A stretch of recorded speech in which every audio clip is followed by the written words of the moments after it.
నీతిమంతుల ఆశ సంతోషం పుట్టించును అని అంటున్నాడు. నీతిమంతుల ఆశ సంతోషం పుట్టిస్తుంది.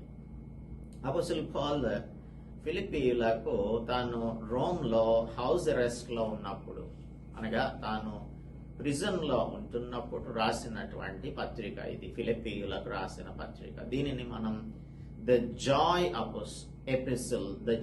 ఎపిసిల్ అంటాం.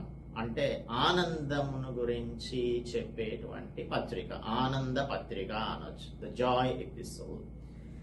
జాయ్ అండ్ రిజాయిస్ అనే ఈ మాటలు అనేకమైన సార్లు ఈ పత్రికలో మనకు కనిపిస్తాయి.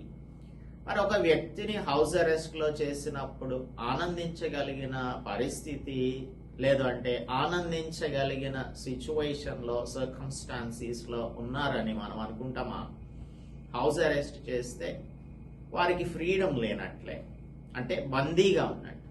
బందీగా ఉన్నవారు సంతోషించడం అంటే అది సాధారణమైన విషయం కాదు. ఆయన యొక్క దేవుని గురించినటువంటి అండర్స్టాండింగ్, సరైనటువంటి అండర్స్టాండింగ్ మనకు ఉంటేనే తప్ప మనం పరిస్థితులను సరైన రీతిలో అర్థం చేసుకోలేము.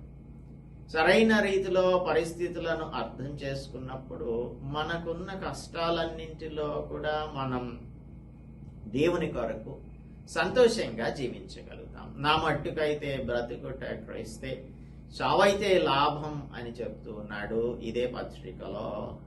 ఫిలిపియన్స్ కి రాస్తున్నప్పుడు అపోస్తలుడు పౌలు మొదటి అధ్యాయంలో నా మట్టుకైతే బ్రతుకుటకి క్రీస్తే, చావైతే లాభం అంటున్నాడు.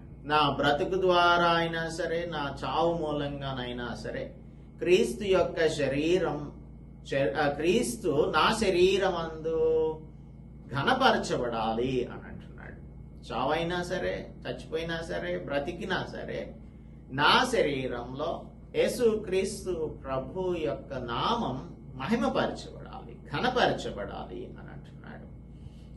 సో ఇప్పుడు మనకు కీర్తన సామెతల గ్రంథకర్త నీతిమంతుల ఆశ సంతోషం పెడుతుంది, సంతోషాన్ని పుట్టిస్తుంది.